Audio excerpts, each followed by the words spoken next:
Boker Tov à tous. On continue avec Ve'asafta deganecha vetiroshcha veitzarecha. Tu engendreras ton grain, ton vin et ton huile. Là, on nous dit que suite à la pluie, l'homme il va devoir travailler la terre, ce qui veut dire que étudier et travailler, ce n'est pas du tout incompatible. Beaucoup de grands rabbinim de l'époque, ils étudiaient et ils travaillaient en même temps. Il n'y a pas beaucoup de gens qui peuvent étudier toute la journée, qui ont le mérite de pouvoir étudier toute la journée.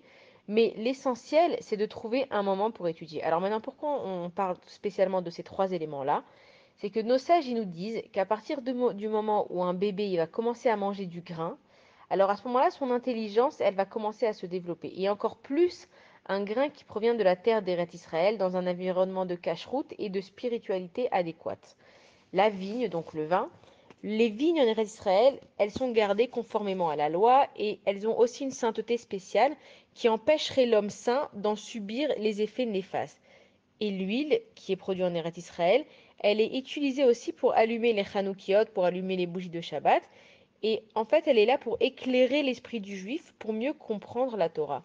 Et donc ces trois éléments, ils viennent nous dire que il faut profiter de la terre d'Eretz Israël, il faut savoir la semer, il faut la cultiver, et on peut se nourrir grâce à elle, et que pour s'imprégner de la Kedusha d'Eretz Israël, il faut manger de sa production, dont ces trois choses-là. Bonne journée à tous.